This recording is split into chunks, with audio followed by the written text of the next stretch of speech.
আসসালামু আলাইকুম। প্রিয় দর্শক, অন্য মঞ্চের আলোচনায় আপনাদের সকলকে আমন্ত্রণ জানাচ্ছি। গতকালের ভিডিওতে আমরা বলেছিলাম চীনের অর্থনৈতিক করিডোরের প্রস্তাবে বিপদে পড়েছে বাংলাদেশ। তার একদিনের মধ্যে বাংলাদেশে নিযুক্ত চীনের রাষ্ট্রদূত সংবাদ সম্মেলনে কথার বাণে বুঝিয়ে দিলেন বাংলাদেশকে নিয়ে পরাশক্তিগুলোর মধ্যে কি পরিমাণ দড়ি টানাটানি শুরু হয়ে গেছে। কূটনৈতিক স্বাভাবিক ধারার বাইরে গিয়ে চীনের রাষ্ট্রদূত 2রা জুলাই ঢাকায় সংবাদ সম্মেলনে বলেছেন বাংলাদেশের অভ্যন্তরীণ বিষয়ে কোনো ধরনের হস্তক্ষেপ চীন মেনে নেবে না।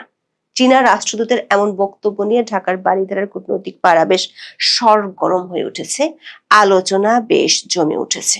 প্রশ্ন হলো, বাংলাদেশের অভ্যন্তরীণ বিষয়ে হস্তক্ষেপ করার ব্যাপারে চীনের রাষ্ট্রদূত কাকে ইঙ্গিত করেছেন? সেটি কি মার্কিন যুক্তরাষ্ট্র, নাকি ভারত, নাকি কোয়াড কিংবা ন্যাটোভুক্ত শক্তিশালী কিছু দেশ? আবার প্রশ্ন উঠেছে, বাংলাদেশের অভ্যন্তরীণ হস্তক্ষেপ আছে, সেটি চীনা রাষ্ট্রদূতের এভাবে প্রকাশ্যে বলা বাংলাদেশের জন্য কি অস্বস্তিকর এবং মর্যাদা হানিকর নয়? কূটনৈতিক পাড়ার জোর আলোচনা হলো, গত জানুয়ারিতে বাংলাদেশে যোগ দেওয়ার পর থেকে মার্কিন রাষ্ট্রদূত ব্রেন্ট ক্রিস্টেনসন প্রকাশ্যে বলেছেন বাংলাদেশ যদি চীনের সাথে সামরিক সখ্যতায় যায় তাহলে বাংলাদেশের ঝুঁকি আছে। আর নির্বাচনের 3 দিন আগে ইউনূস সরকার যে বাণিজ্য চুক্তি স্বাক্ষর করেছে তাতেও স্পষ্ট বলা আছে চীন ও রাশিয়ার মতো দেশ থেকে সামরিক সরঞ্জাম কেনার আগে বাংলাদেশকে মার্কিন নিষেধাজ্ঞার কথা ভাবতে হবে।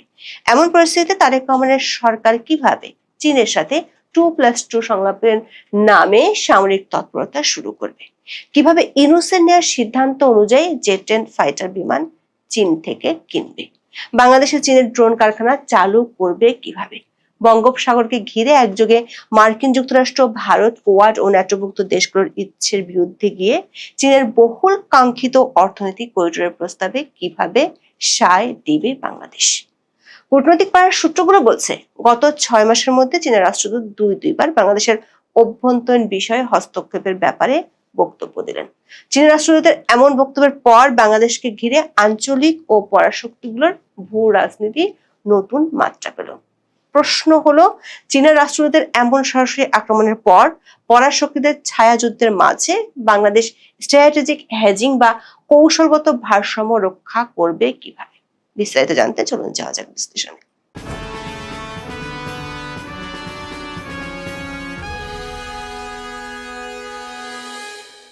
বাংলাদেশের কোন সরকার প্রধান চীন সফর করে দেশে ফিরলে ঢাকায় চীনা রাষ্ট্রদূত প্রেস কনফারেন্সের আয়োজন করে। বিগত আওয়ামী লীগ সরকারের আমলে তখনকার প্রধানমন্ত্রী শেখ হাসিনা 2024 সালের 8 থেকে 10 জুলাই বেইজিং এ একটি সংক্ষিপ্ত ও অত্যন্ত আলোচিত সরকারি সফর করেছিলেন। সেই সফরে 7 ঘোষণাপত্র ও 21টি সমঝোতা স্মারক সই হয়েছিল। সফরটি শেষ হওয়ার পরপরই ঢাকায় নিযুক্ত বর্তমান চীনা রাষ্ট্রদূত ইয়াও ওয়েন চীনা দূতাবাসে সংবাদ সম্মেলনের আয়োজন করেছিলেন। একই ধারায় বর্তমান প্রধানমন্ত্রী তারেক রহমানের চীন সফর শেষেও চায়না রাষ্ট্রদূত 2রা জুলাই ঢাকায় সংবাদ সম্মেলনের আয়োজন করেন।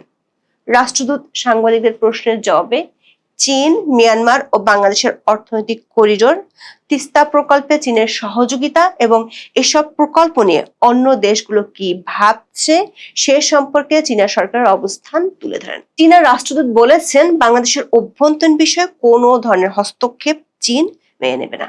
রাষ্ট্রদূতের এমন বক্তব্যের পর স্বাভাবিকভাবে প্রশ্ন উঠেছে, বাংলাদেশের অভ্যন্তরীণ বিষয়ে কে হস্তক্ষেপ করছে? যদিও চীনা রাষ্ট্রদূত কোনো দেশের নাম সরাসরি বলেননি, কিন্তু চলতি বছরের জানুয়ারি মাসের একটি ঘটনায় চীনা দূতাবাস সরাসরি বাংলাদেশের অভ্যন্তরীণ হস্তক্ষেপের বিষয়ে মার্কিন রাষ্ট্রদূতের কথা বলেছিলেন। বিশেষজ্ঞরা মনে করেন কূটনৈতিক পরিমণ্ডলে এই মন্তব্যকে কেবল একটি সাধারণ বক্তব্য হিসেবে দেখার সুযোগ নেই। দর্শক, গত বছরের 2রা সেপ্টেম্বর বাংলাদেশের নতুন রাষ্ট্রদূত হিসেবে ব্রেন্ট ক্রিস্টেনসনকে মনোনীত করেছিলেন যুক্তরাষ্ট্রের প্রেসিডেন্ট ডোনাল্ড ট্রাম্প। মার্কিন নিয়ম অনুযায়ী যুক্তরাষ্ট্রের সিনেটে অনুমোদন পাওয়ার জন্য গত বছরের 23 অক্টোবর শুনানিতে এক প্রশ্নের জবাবে ব্রেন্ট ক্রিস্টেনসন বলেছিলেন ঢাকায় গিয়ে প্রতিরক্ষা সহ নানা ক্ষেত্রে চীনের দিকে ঝুঁকে পড়ার ঝুঁকির বিষয়টি বাংলাদেশের কাছে স্পষ্টভাবে তুলে ধরবেন তিনি। ঢাকায় কর্মস্থলে যোগ দিয়ে মার্কিন রাষ্ট্রদূত প্রথমবার সাংবাদিকদের মুখোমুখি হয়েছিলেন চলতি বছরের 21 জানুয়ারি। তখন তিনি সাংবাদিকদের স্পষ্ট জানিয়েছিলেন নির্দিষ্ট কিছু ক্ষেত্রে চীনের সঙ্গে যুক্ততায় ঝুঁকির যে বিষয়টি রয়েছে তা তিনি স্পষ্টভাবে অন্তর্বর্তী সরকার বা নতুন নির্বাচিত সরকারের কাছে তুলে ধরবেন। রাগঢাক না রেখেই বলেছিলেন সামরিক ও প্রতিরক্ষা এবং আঞ্চলিক নিরাপত্তার স্বার্থে চীনের সাথে বাংলাদেশের মাখামাখি খুব বেশি পছন্দ নয় আমেরিকার। ব্রেন ক্রিস্টেনসেনের এমন খোলামেলা কথাবার্তা তখন একেবারেই ভালোভাবে নেয়নি ঢাকার চায়না দূতাবাস। পরদিন অর্থাৎ চলতি বছরের 22শে জানুয়ারি ঢাকার গণমাধ্যমগুলোতে লিখিত বার্তা পাঠায় চায়না দূতাবাসের মুখপাত্র। তখন গণমাধ্যমগুলোর খবরে বলা হয়েছে, চীনের সঙ্গে কিছু ক্ষেত্রে যুক্ততার ঝুঁকি নিয়ে ঢাকায় যুক্তরাষ্ট্রের নতুন রাষ্ট্রদূত ব্রেন ক্রিস্টেনসেনের মন্তব্যকে দায়িত্বজ্ঞানহীন ও সম্পূর্ণ ভিত্তিহীন হিসেবে অভিহিত করেছে ঢাকায় চীনা দূতাবাস। চীন দূতাবাসের মুখপাত্র বলেছেন, এমন মন্তব্যে ভুল শুদ্ধ গুলিয়ে ফেলা হয়েছে আর এর পিছনে স্পষ্টভাবেই অসৎ উদ্দেশ্য রয়েছে। চীনের মুখপাত্র তখন আরো বলেছিলেন, চীন ও বাংলাদেশের সহযোগিতা দুই দেশ ও তাদের জনগণের বিষয়। এখানে যুক্তরাষ্ট্রের হস্তক্ষেপ কিংবা আঙুল তোলার কোনো সুযোগ নেই। চীন যুক্তরাষ্ট্রকে তাদের দায়িত্ব সম্পর্কে আরো সচেতন হওয়ার আহ্বান জানিয়েছিল। পাশাপাশি বাংলাদেশের স্থিতিশীলতা ও আঞ্চলিক উন্নয়ন ও সহযোগিতার পক্ষে সহায়ক এমন কর্মকাণ্ডে বেশি মনোযোগ দেওয়ার তাগিদ দিয়েছিল। এই ঘটনার 1 মাসের মধ্যে বাংলাদেশের ত্রয়োদশ জাতীয় সংসদ নির্বাচনের মাধ্যমে নতুন সরকার ক্ষমতায় আসে। নির্বাচনের 3 দিন আগে তড়ি ঘড়ি করে ইউনূসের অন্তর্বর্তী সরকার যুক্তরাষ্ট্রের শত শর্তের বাণিজ্য চুক্তি স্বাক্ষর করে। মার্কিন সরকারের স্বার্থের বিরুদ্ধে যায় এমন কোনো কাজে একেবারে শেকল পরিয়ে দেওয়া হয় এই চুক্তির মাধ্যমে। আর এই চুক্তি সম্পাদনের আগে মার্কিন প্রতিনিধিরা বাংলাদেশের বিএনপি ও জামাত ইসলামীর সাথে বৈঠক করেছিলেন। ফলে বিএনপি ক্ষমতায় এসে এই চুক্তির বাইরে যাওয়ার মতো কিছুই করতে পারেনি। এই চুক্তির কারণে বাংলাদেশ কতটা আটকে পড়েছে তা বোঝা যাচ্ছে ডেইলি স্টার এক রিপোর্ট থেকে, যেখানে বলা হচ্ছে এই চুক্তির শর্ত পূরণ করতে গিয়ে যুক্তরাষ্ট্রের গম টন প্রতি $24 বেশি দিয়ে কিনছে বাংলাদেশ। এমনকি চুক্তিটি নিয়ে সংসদীয় সরকারি দলের কোনো সদস্যকে আলোচনা পর্যন্ত করতে দেখা যায়নি। মিশ্র সরকার মনে করেন, তারেক রহমানের চীন সফরের পর তিস্তা প্রকল্প, অর্থনৈতিক করিডোর এবং চীনের সাথে সামরিক সম্পর্কের জন্য 2+2 সংলাপ নিয়ে বেশি আলোচনা হচ্ছে। কিন্তু বাংলাদেশ ও যুক্তরাষ্ট্রের মধ্যে সম্পাদিত বাণিজ্য চুক্তির 4 নম্বর ধারায় বলা হয়েছে, বাংলাদেশ যদি এমন কোনো দেশের বা প্রতিষ্ঠানের সঙ্গে ব্যবসা করে যারা বাজার মূল্যের থেকে কমে পণ্য বিক্রি করে কিংবা যারা দেশটির ভাষায় অপ্রচলিত বাজার হিসেবে স্বীকৃত, তাহলে যুক্তরাষ্ট্র ব্যবস্থা নিতে পারবে। এছাড়া যুক্তরাষ্ট্র যদি কোনো দেশের উপর নিষেধাজ্ঞা আরোপ করে তাহলে বাংলাদেশকে তা মেনে চলতে হবে এবং সে অনুযায়ী রপ্তানি নিয়ন্ত্রণ কার্যকর করতে হবে। এই ধারায় স্পষ্টভাবে বলা হয়েছে, বাংলাদেশ মার্কিন যুক্তরাষ্ট্রের কাছ থেকে সামরিক সরঞ্জাম ক্রয় বাড়ানোর চেষ্টা করবে এবং নির্দিষ্ট কিছু দেশ, যা মূলত চীন ও রাশিয়াকে নির্দেশ করে, তাদের কাছ থেকে সামরিক সরঞ্জাম ক্রয় সীমিত করবে। প্রশ্ন হলো, এই চুক্তির পর বাংলাদেশ কি আদৌ চীনের কাছ থেকে সামরিক সরঞ্জাম কিনতে পারবে? গত ফেব্রুয়ারি মাসে প্রকাশিত রয়টার্সের এক বিশেষ প্রতিবেদনে বলা হয়েছে, দক্ষিণ এশিয়ায় চীনের প্রভাব বাড়তে থাকায় উদ্বেগ প্রকাশ করেছে যুক্তরাষ্ট্র। এই প্রেক্ষাপটে বাংলাদেশের পরবর্তী সরকারকে চীনা সামরিক সরঞ্জামের বিকল্প হিসেবে যুক্তরাষ্ট্র ও তার মিত্র দেশগুলোর প্রতিরক্ষা ব্যবস্থা বা ডিফেন্স সিস্টেম গ্রহণের প্রস্তাব দেওয়ার পরিকল্পনা করছে দেশটি। অথচ তার অনেক আগে 2025 সালের 7 অক্টোবর বিজনেস স্ট্যান্ডার্ডে প্রকাশিত এক রিপোর্টে বলা হয়েছিল, ইউনূস সরকার চীনের তৈরি 20টি J-10C মাল্টিরোল যুদ্ধ বিমান কেনার উদ্যোগ নিয়েছিল। রয়টার্সের প্রতিবেদনে বলা হয়েছিল, ইউনূস সরকার আমলে ভারত সীমান্তের কাছাকাছি একটি ড্রোন কারখানা স্থাপনের জন্য বাংলাদেশের সঙ্গে প্রতিরক্ষা চুক্তি সই করেছে চীন। কিন্তু তারেক রহমানের সফরে যুদ্ধ বিমান কিংবা অন্য কোনো সামরিক সরঞ্জাম কেনার বিষয়ে চীনের সাথে কোনো চুক্তি হয়নি। চীনা রাষ্ট্রদূত বৃহস্পতিবার যে বক্তব্য দিয়েছেন তাতে নাম উচ্চারণ না করলেও তার কথায় বোঝা যায় মার্কিন এই চুক্তির দিকেই তিনি ইঙ্গিত করেছেন। চীনা রাষ্ট্রদূত বলেছেন, বাংলাদেশ বর্তমানে যেসব পরিস্থিতির মধ্য দিয়ে যাচ্ছে তা চীন বুঝতে পারে। এই কারণে বিদেশি হস্তক্ষেপের বিরোধিতায় চীনের অবস্থান স্পষ্ট এবং বাংলাদেশকে এই বিষয়ে সমর্থন দেওয়া হচ্ছে। প্রশ্ন হলো, মার্কিন এমন শর্তের বেড়াজালের মধ্যে যেখানে মার্কিন রাষ্ট্রদূত প্রকাশ্যে বলেছেন চীনের সাথে সামরিক সখ্যতার মার্কিন আপত্তি আছে, সেখানে চীন ও বাংলাদেশের পররাষ্ট্র প্রতিরক্ষা মন্ত্রণালয়ের যৌথ সমন্বয়ে চীনের প্রস্তাব অনুযায়ী 2+2 সংলাপ প্রক্রিয়া চালু হবে কিভাবে? যদি চালু হয়ও তাহলে এই সিদ্ধান্তগুলো আলোর মুখ কি দেখবে? যদিও বিশ্লেষকরা মনে করেন এই 2+2 সংলাপ স্পষ্টতই ওয়াশিংটনের এয়ারচিফ চুক্তির আর্টিকেল 4-এর প্রতি বেইজিং এর এক প্রচ্ছন্ন কিন্তু অত্যন্ত শক্তিশালী সামরিক জবাব। তবে সংবাদ সম্মেলনে সামরিক সরঞ্জাম বিষয়ক প্রশ্নের জবাবে চীনের রাষ্ট্রদূত বেশ কৌশলী ছিলেন। বাংলাদেশ ও চীনের প্রতিরক্ষা সহযোগিতা নিয়েও ইতিবাচক অগ্রগতির কথা জানালেও তিনি সম্ভাব্য কোনো নির্দিষ্ট প্রতিরক্ষা সরঞ্জাম বা সামরিক ক্রয় নিয়ে এই মুহূর্তে মন্তব্য করতে রাজি হননি। শুধু সামরিক বিষয় নয়, তারেক রহমানের এই চীন সফরকে ঘিরে আরো দুটি বিষয় বেশ জোরে সোরে আলোচনা হচ্ছে। তার একটি হলো তিস্তা প্রকল্প। যদিও প্রকল্পটি পুরানো, তারপরও বাংলাদেশের নতুন রাজনৈতিক ব্যবস্থায় এই প্রকল্পকে ঘিরে ভারতের অস্বস্তির কথা বেশি আলোচিত হচ্ছে।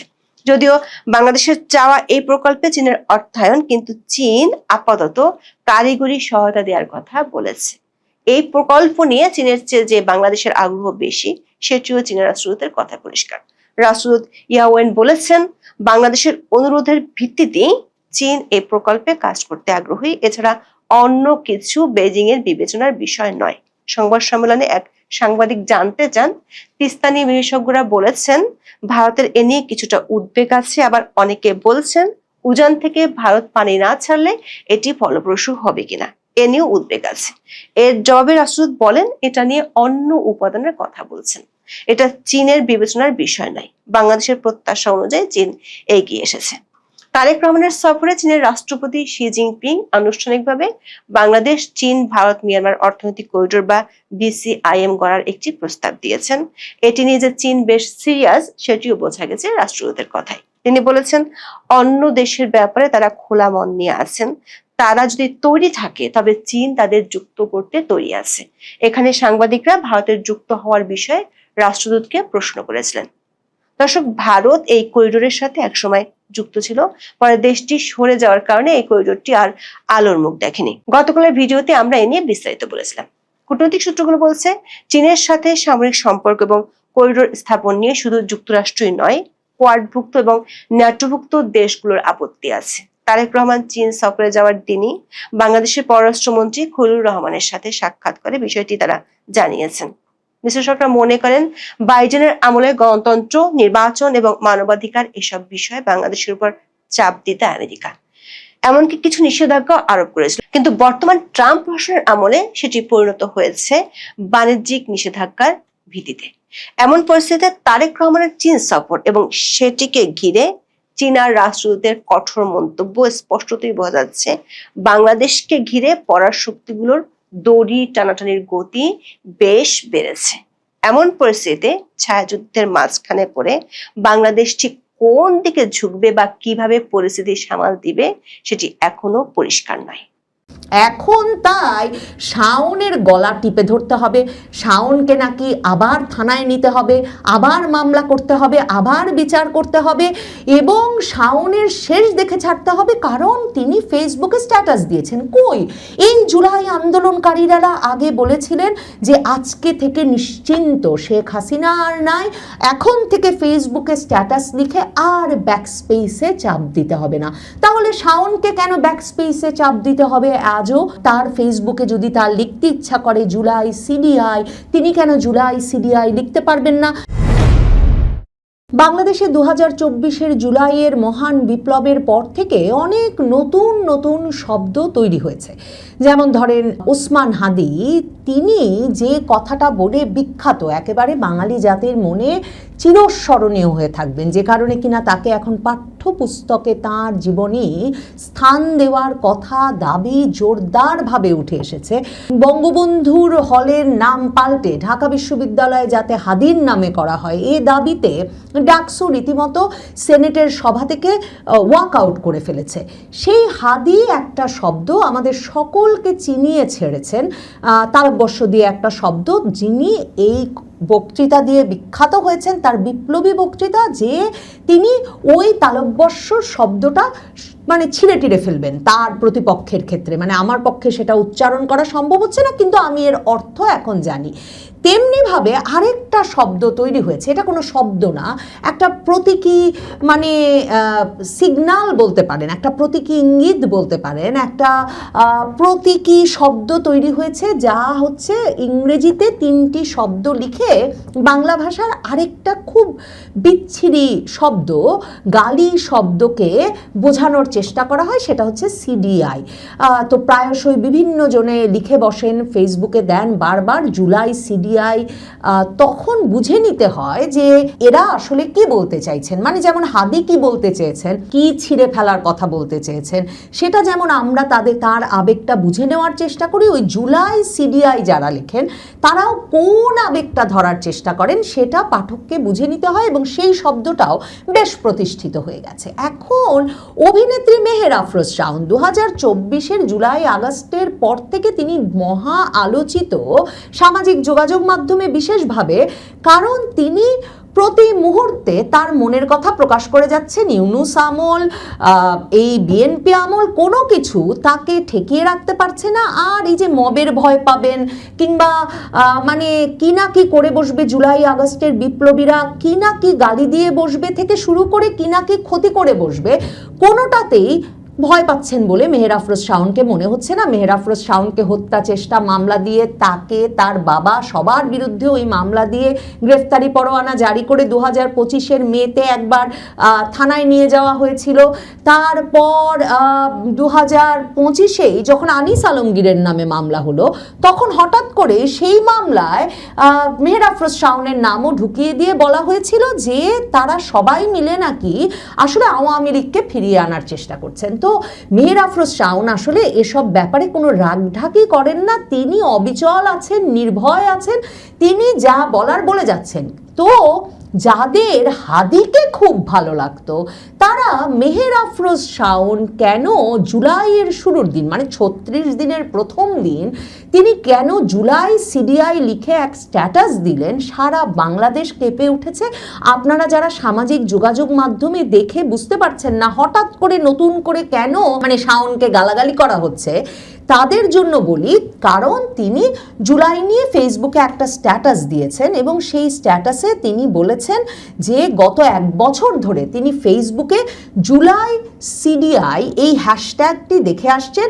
প্রথমে এটা শুধুমাত্র জুলাই মাসের একটি ট্রেন্ড বলে মনে করা হলেও পরে তিনি লক্ষ্য করেন বছরের বিভিন্ন সময়েই অনেকেই এই হ্যাশট্যাগ ব্যবহার করেছেন। তিনি লেখেন, প্রথম ভেবেছিলাম হ্যাশট্যাগ জুলাই সিডিআই কোনো একটা ট্রেন্ড, শুধুমাত্র জুলাই মাসেই হয়তো তারা হ্যাশট্যাগ জুলাই সিডিআই লেখে, কিন্তু একটু খেয়াল করে দেখলাম সারা বছরই ফেসবুকে বেশিরভাগ মানুষ লিখছে হ্যাশট্যাগ জুলাই সিডিআই। মানে যে ঘটনাটা আপনার আমার সবার ক্ষেত্রে হয়েছে, শাওনও বলছেন তার ক্ষেত্রেও হয়েছে, হঠাৎ করেই তিনি দেখেন চারদিকে সবাই জুলাই সিডিআই লিখছেন।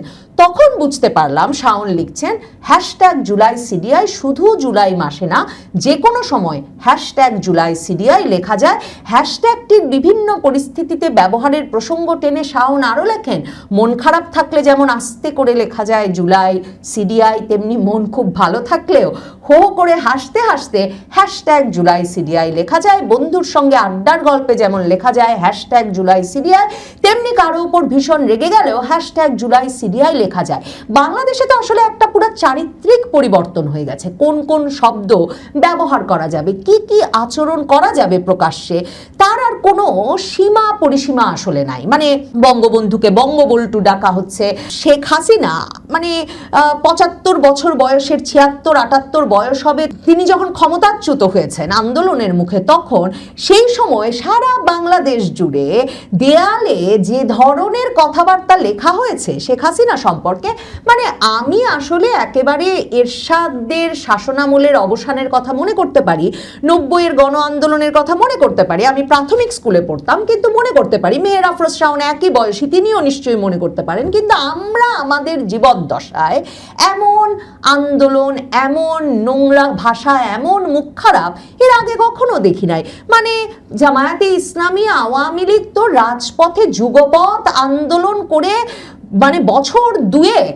রাজপথে থাকলো খালেদা জিয়াকে ক্ষমতাচ্যুত করতে 96 এর আগে, তখনও ওই 2 বছর ধরে জামাত আওয়ামী লীগ যে আন্দোলন করছে তখনও কিন্তু কোনোদিন দেখি নাই যে এরকম ভয়াবহ কোনো শব্দ বাংলাদেশে রাজপথে ব্যবহৃত হয়েছে।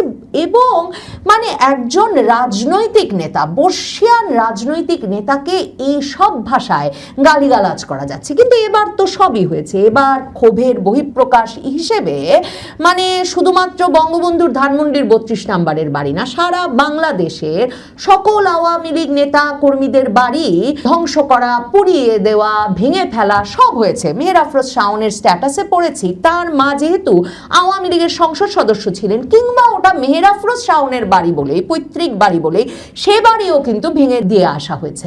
তাহলে এগুলো সব জায়েজ।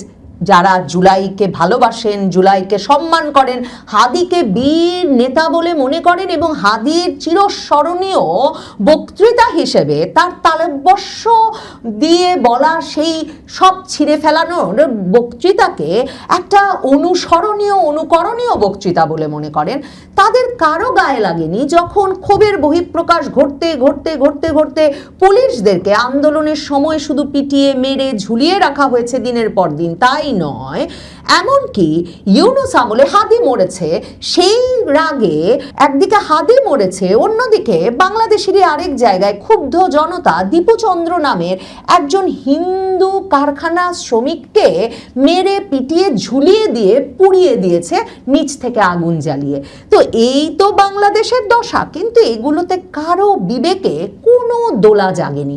বারবার 32 নম্বর গিয়ে ভাঙা, যে 32 নম্বর বাংলাদেশের লাখো কোটি মানুষের ভালোবাসার জায়গা, সেই 32 নম্বর বারবার গিয়ে ভাঙা, বারবার বুলডোজার নিয়ে যাওয়া, সেগুলো ঠিক আছে, কিন্তু তাদের মনে আঘাত করা চলবে না, তাদের মনে আঘাত করা চলবে না। কিন্তু হাসনাত সার্জিস যে 2024-এর 5ই আগস্টের পরেই সচিবালয়ে তানভীর নামে একজন বানানো সমন্বয়ককে বসিয়ে দিয়ে সেখানে সকল সচিব থেকে শুরু করে সরকারি কর্মকর্তা কর্মচারীদের পদে পরিবর্তন এনে শত শত কোটি টাকা মেরে দিয়েছেন, সেটা তাদের বিপ্লবের সাথী ভিপি নুরুর দলের নেতা রাশেদ খান, যিনি পরে বিএনপি থেকে এমপি পদে প্রতিদ্বন্দ্বিতা করলেন, সেই রাশেদ খান ফেসবুকে বিস্তারিত লিখছেন। ও যে পানি লাগবে পানি লাগবে, মুগ্ধর ভাই স্নিগ্ধ, শোকগ্রস্ত স্নিগ্ধ আর সার্জিস মিলে জুলাই ফাউন্ডেশনে সরকারের দেওয়া 100 কোটি টাকা লোপাট করে দিয়েছেন। জুলাইয়ের নিহত আহতরা বলছেন তারা না পেয়েছেন চিকিৎসার টাকা, না পেয়েছে নিহত পরিবারগুলো ক্ষতিপূরণ। কিন্তু এসবের জবাব চাওয়া যাবে না। কুমিল্লার এক গ্রামের স্কুলের প্রধান শিক্ষকের ছেলে আসিফ মাহমুদ সজীব ভুইয়া দেখলাম সামাজিক যোগাযোগ মাধ্যমের এক পডকাস্টে সাক্ষাৎকার দিয়ে বলছে কলেজ থেকেই সে নাকি 15-20 হাজার টাকার স্নিকার মানে কেডস জুতা জমিয়ে এসেছে, কাজেই তার জুতার দিকে চোখ দিয়ে তাকে দুর্নীতি নিয়ে সন্দেহ করা চলবে না। এই তো জুলাইয়ের দশা। দেখছিলাম আমজনতার দলের তারেক রহমান, মানে একেবারে জুলাইয়ের সামনের সারিতে থাকা আন্দোলনকারী এবং হাসিনা বিরোধী আন্দোলনে যিনি দীর্ঘ সময় যুক্ত ছিলেন, সেটা ওই ভিপি নুরু থেকে শুরু করে যারা অনেক বছর ধরে হাসিনা বিরোধী আন্দোলন করেছেন তারাই বলেন, মানে এটা ঠিক হাদির মতো গজিয়ে ওঠা কেউ নয়। সেই আমতারেক দেখলাম এক সাক্ষাৎকারে বলছেন যে পুরো গণভবন লাগবে কেন জুলাইয়ের স্মৃতি জাদুঘর করতে, জুলাইয়ের যা স্মৃতি আছে সেটা একটা ফ্ল্যাট বাড়ির একটা ঘরেই যথেষ্ট হবে। এই হচ্ছে জুলাই নিয়ে জুলাই আন্দোলনকারীদের ঐক্যের অবস্থা। কারণ কেউ কেউ শত হাজার কোটি টাকা ক্রিপ্টোকারেন্সিতে দেশে বিদেশে বানিয়ে বসে আছেন, আর কেউ কেউ সব হারিয়েছেন। সবচেয়ে বেশি যেটা হারিয়েছেন, এই যে বদলের আশায় যে আন্দোলনে তারা যোগ দিয়েছিলেন, সে আন্দোলনটাই তাদের হাত থেকে হাতছাড়া হয়ে গেছে। এখন তাই শাওনের গলা টিপে ধরতে হবে, শাওনকে নাকি আবার থানায় নিতে হবে, আবার মামলা করতে হবে, আবার বিচার করতে হবে এবং শাওনের শেষ দেখে ছাড়তে হবে, কারণ তিনি ফেসবুকে স্ট্যাটাস দিয়েছেন। কই, এই জুলাই আন্দোলনকারীরা আগে বলেছিলেন যে আজকে থেকে নিশ্চিন্ত, শেখ হাসিনা আর নাই, এখন থেকে ফেসবুকে স্ট্যাটাস লিখে আর ব্যাকস্পেসে চাপ দিতে হবে না। তাহলে শাওনকে কেন ব্যাকস্পেসে চাপ দিতে হবে আজও? তার ফেসবুকে যদি তার লিখতে ইচ্ছা করে জুলাই সিডিআই, তিনি কেন জুলাই সিডিআই লিখতে পারবেন না?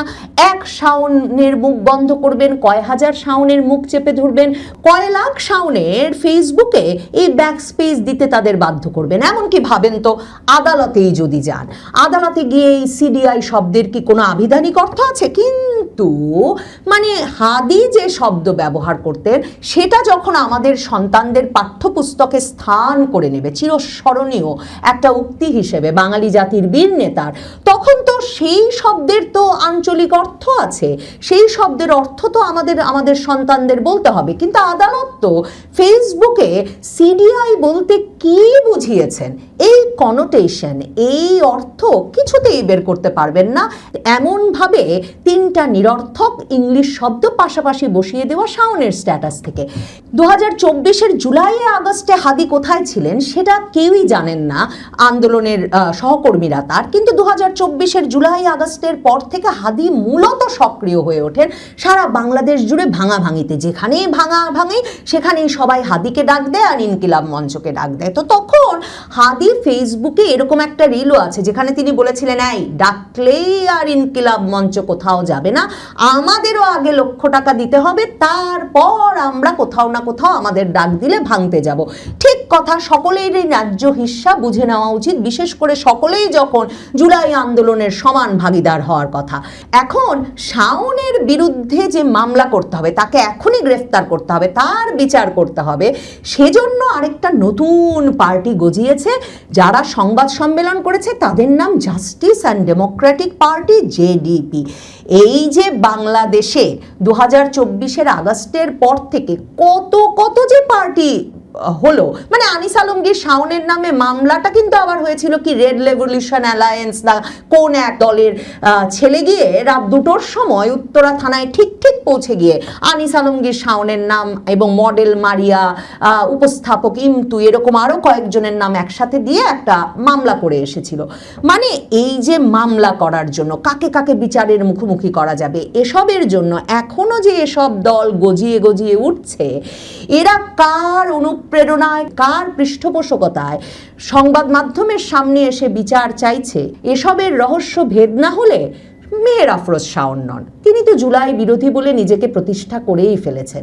জুলাইয়ের পক্ষাবলম্বনকারী যারা, জুলাইয়ে রাজপথে ছিলেন যারা, তারাও যে বারবার করে সামাজিক যোগাযোগ মাধ্যমে, ফেসবুকে স্ট্যাটাস দিয়ে, সংবাদ মাধ্যমে সাক্ষাৎকার দেওয়ার সুযোগ পেলে সেখানে, কিংবা আড্ডায় খেলার ছলে হো করে হাসতে কিংবা দুঃখ পেলে, মানে মেহের আফরোজ শাওন যেমন বলেছেন, সব সময়ে হ্যাশট্যাগ জুলাই সিডিআই বলতে পারবেন, তা একরকম নিশ্চিত হয়ে উঠেছে 2024-এর জুলাই আগস্টের দ্বিতীয় বার্ষিকীর আগে জুলাই প্রায় মুছে যাচ্ছে, আর জুলাইয়ের সম্মানটুকু বোধহয় আর রাখা গেল না।